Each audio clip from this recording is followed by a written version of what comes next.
Assalamualaikum warahmatullahi wabarakatuh. Waalaikumsalam warahmatullahi taala wabarakatuh. Alhamdulillah kita masih diberikan kesempatan untuk bertanya pada Kisah Berang Alam. Khususnya kita akan menanyakan perihal rumah tangga. Nah, izinkan saya membaca ya Ki ya. Lagi. Assalamualaikum warahmatullahi wabarakatuh. Waalaikumsalam warahmatullah. Nama Agung, 34 tahun, asal Sukoharjo. Izinkan saya bertanya Kisah Berang. Saya mau berkonsultasi. Jadi saya punya istri yang tidak mau mendengarkan atau durhaka kepada saya. Usia saya 34 tahun. Pernikahan kita sudah 6 tahun yang lalu. Saya sudah bekerja tiap hari, tapi istri tidak mau nurut kepada saya. Sudah saya nasihati, tapi justru malah membangkang, tidak mau mendengarkan. Istri tidak mau sholat. Seiring dengan berjalannya waktu, saya sudah lelah dan ingin membiarkannya saja. Dia juga tidak mau melayani saya.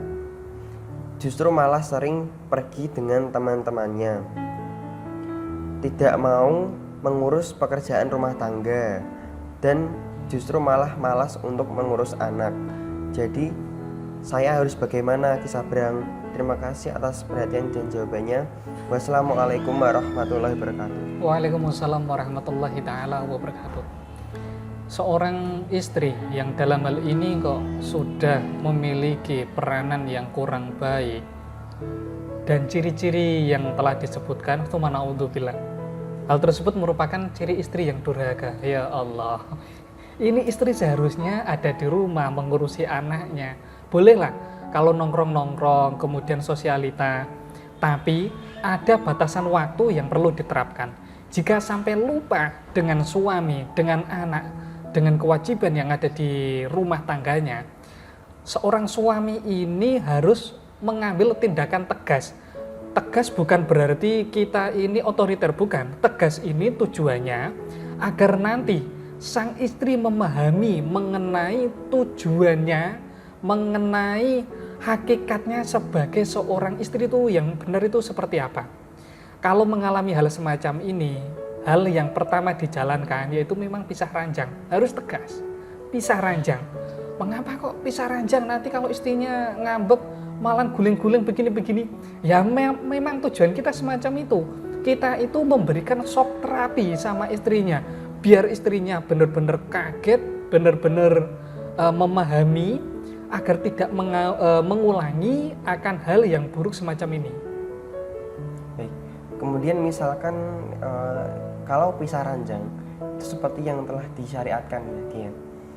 Tapi justru malah istri tambah cuek, bagaimana kepada kita? Kok nggak ngasih perhatian sih? Kenapa berubah kayak gini? Bagaimana? Ya, memang kita harus sengaja memberikan ketegasan kurang lebih selama 3 hari. Tujuannya agar hal tersebut yang bisa tetap nempel di memori otaknya.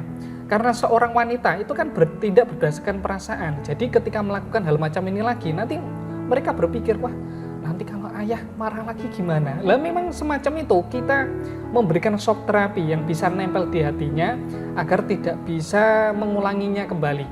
Mengenai masalah nanti takut marah, takut begini, kemudian kok tidak memberikan perhatian, kita memberikan shock terapi itu hanya sementara, tidak sampai berbulan-bulan, tidak. Itu hanya sementara, paling lama 7 hari. Nanti kita memberikan pengarahan kembali. Ketika diri kita sebagai seorang suami memberikan pengarahan kembali, kok malah mereka tambah membangkang, nanti ada tindakan lagi yang perlu dijalankan.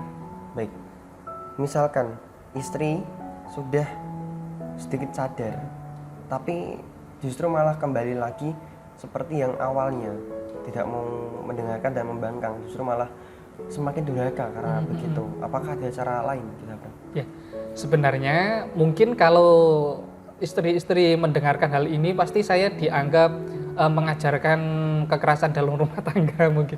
Karena begini, seorang istri yang tidak nurut ya harus kita kaplok. Tapi kita ngaploknya itu memposisikannya seperti kita mendidik anak kecil yang kurang lebih berumur 5 tahun.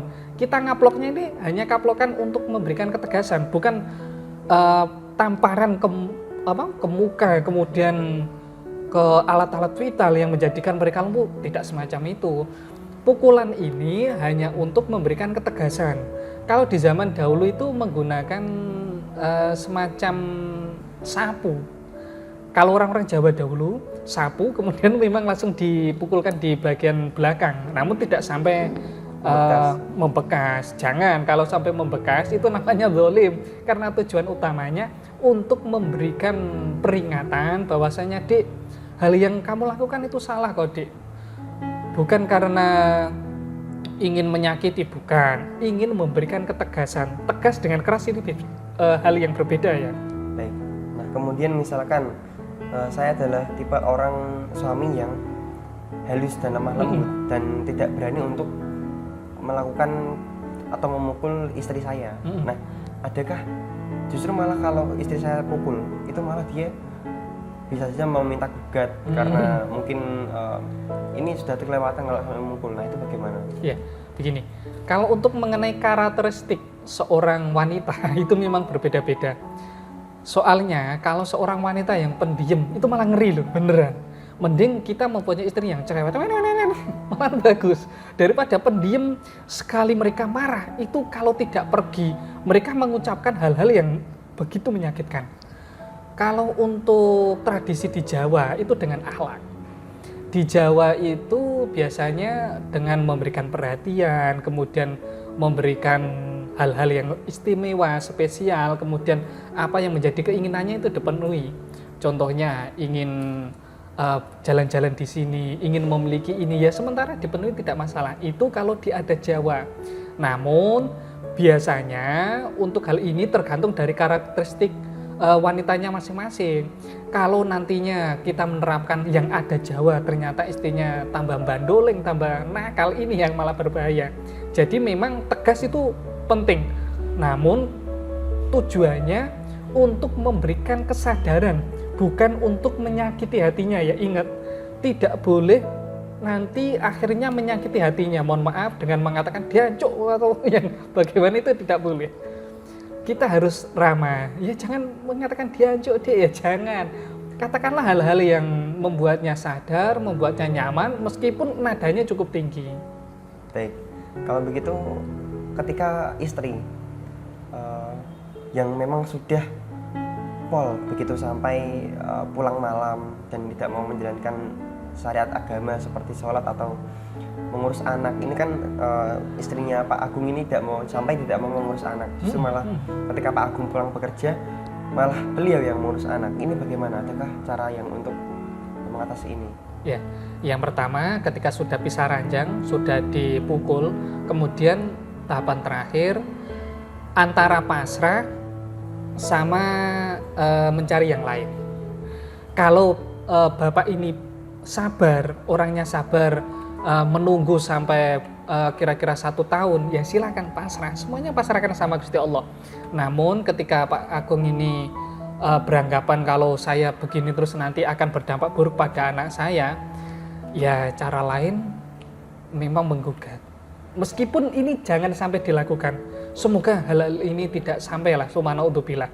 Tapi biasanya kalau seorang wanita kok sudah sampai begitu, itu tidak bisa diajak untuk membangun mahliki rumah tangga. Itu hanya bisa menjadi benalu saja. Bismillah, semoga ada jalan keluar terbaik. Yang paling terpenting, lakukan hal yang tadi dahulu.